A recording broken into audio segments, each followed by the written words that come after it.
Россия жергесинде такси кызматында иштеген мекендештерге Салам таксы паркын сунуштайбыз. Салам таксы паркы сиздерде болгону 1,5% төлөө менен кызматташууга чакырат. Бизге Россиянын каалаган точкасынан байланыссаңыз болот. Бизде ишеничтүү путевой лист берүү кызматы бар. Бардык таксиде иштеген мекендештер кайрылса болот. Биз лизингке машина чыгарып берүү кызматын дагы көргөзөбүз. Кененирээк маалымат алуу үчүн экрандагы номерлерге байланышыңыз. Салам таксы паркы сизге ишенимдүү өнөктөш боло алат.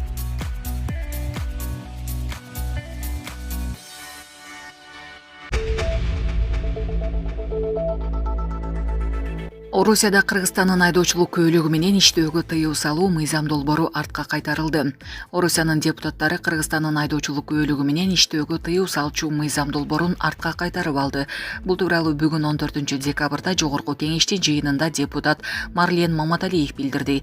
Эл өкүлү Орусияга болгон сапарында бул маселе боюнча кесиптештери менен макулдашканын айтты. Ал күбөлүк берүүгө көзөмөл күчөтүлүп, жада калса президенттин карындашы да 5 жолу экзамен тапшырып ала албай койгонун айткан. Орусиялык кесиптештер реалдуу түрдө көйлүк алган адамдардын маалыматтык базасын бере аласыздарбы деп сурашты. Жасалма документ жасап 3000 сомдон саткандар бар экен. Ушул тизмени берүү мүмкүнбү деп кайрылды Маматалиев. Ички иштер министрлиги бул жакында ишке ашарын, ээпте жалпы база түзүлүп жатканын билдирди. Булак Супер Кежи.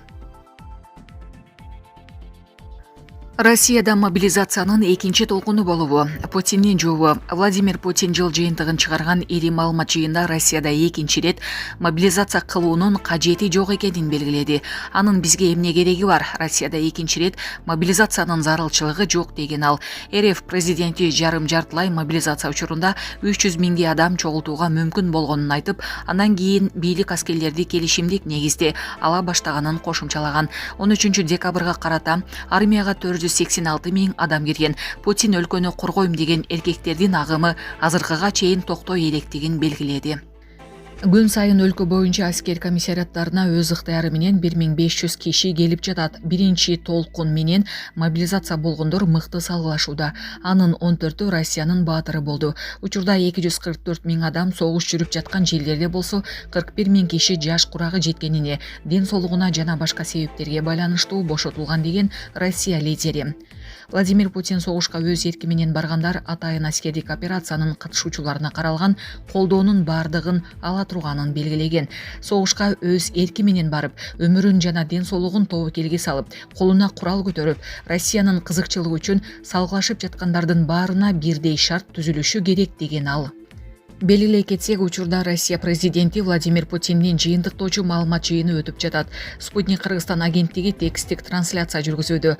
Ошондой эле РФ президентинин ири маалымат жыйынын түз эфирден да көрө аласыздар. Булак Спутник Кежи. 530 кыргызстандыктын сөөгү келди. 2023 жылдын башынан бери чет өлкөлөрдөн мекенине 530 кыргызстандыктын сөөгү алып келинди.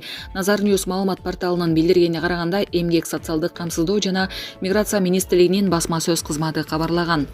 Алардын басымдуу бөлүгү Орусиядан алып келинсе, калгандары Түштүк Кореядан, Туркиядан, Казакстандан алып келингендер. Бул үчүн мамлекеттен 57 миллион 610 миң сом бөлүнгөн. Тышкы иштер министрлигинин маалыматына караганда, 2022 жылы чет мамлекеттерден 350 кыргызстандыктын, 2021 жылы 540 адамдын сөөгү, жүк 200 болуп алынып келинген. Расмий маалымат боюнча Кыргызстандын 800 миң жараны чет өлкөлөрдө эмгек мигранты болуп жүрөт. Бейресмий маалыматтарда чет жактагы мигранттар 1 миллиондон ашат, алардын көбү Орусияда. Булак Назар Ньюс Кежи. Таласта ызгардан суулар тоңуп, үйлөрдү каптоо коркунучу жоюлду. Манас районунун Кыргызстан айыл аймагындагы Талас Манас айылдарынан агып өткөн Кара суу каналы тоңуп, турак жайларды суу каптоо коркунучун туудурган. Бул тууралуу бүгүн 14-декабрда Өзгөчө кырдаалдар министрлигинин маалымат кызматынан билдиришти. Ага ылайык тоңгон муздарды талкалоо жана суунун нугун ачуу үчүн Манас райондук Өзгөчө кырдаалдар бөлүмүнүн 12 куткаруучусу жергиликтүү 9 тургун каналды муздан тазалоо иштерин жүргүзүштү. Муз чагуу тазалоо менен Кыргызстан айыл аймагынын Көктөб айылынан 228 үй, Манас айылынан 134, жалпысынан 362 турак жай суу каптоодон корголот деп айтылат маалыматта. Булак Супер Кежи. Өлкөдө жалпы канча көзөмөл кассалык машина иштеп жатат? Салык кызматынын төрагасы жооп берди. Өлкөдө жалпы 71296 контролдуу кассалык машина колдонулууда.